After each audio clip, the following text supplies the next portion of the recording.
హరిహర వీరమల్లు ఆఖరికి July 24న cinema release అవుతుంది. ఇన్ని సంవత్సరాల వెయిటింగ్ కి తెర కూడా పడుతుంది. అయితే ఇక్కడ ఈ సినిమాని పాన్ ఇండియాగా రిలీజ్ చేస్తున్నారు. అసలు ఎందుకు? ఇంకా రిలీజ్ చేసిందే కాక 100 కోట్లు కలెక్ట్ చేసే దమ్ముందంట ఈ సినిమాకి. అసలు ఏ యాంగిల్లో అనుకుంటారు? అసలు పాన్ ఇండియా సినిమా మెటీరియలే కాదు ఈ సినిమా. ఎందుకంటే ఒక ప్యూర్ పాన్ ఇండియా సినిమాకున్న హైప్ ఇండియా మొత్తం ఉండాలి. లేదు, ఇంకా ఈ సినిమాలో ఉన్న హీరో అంతకుముందు ఉన్న సినిమాలతో పాన్ ఇండియా ఇమేజ్ ని ప్రూవ్ చేసుకోవాలి అండ్ లేదు, పోనీ డైరెక్టర్ అంత తోప అనుకుంటే పాన్ ఇండియా ఇమేజ్ కాదు కదా. అతను తీసిన సినిమాలు హిట్టే కాలేదు, ఇంకా పార్ట్ 2 కూడా కాదు, ఫస్ట్ పార్టే కదా. మరెందుకు నోటికి ఏది వస్తే అది సింపుల్ గా అనేయడమేనా? 1000 కోట్లు, 1500 కోట్లు, 2000 కోట్లు అని. అంతకు ముందు కూడా ఎన్టీఆర్ దేవరా సినిమాకి ఇలానే జరిగింది. 2000 కోట్లు, 1000 కోట్లు అని. ఏమైనా కలెక్ట్ చేసిందా? లేదు.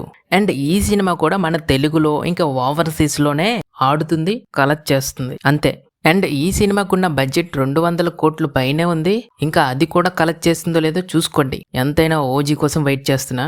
ఒకవేళ బై మిస్టేక్ 1000 కోట్లు ఈ సినిమా కలెక్ట్ చేస్తే, కలెక్ట్ చేయదు అనుకోండి, నేను హామీ ఇస్తున్నా. ఒకవేళ చేస్తే ఈ వీడియో డిలీట్ చేసేస్తా. Okay and bye.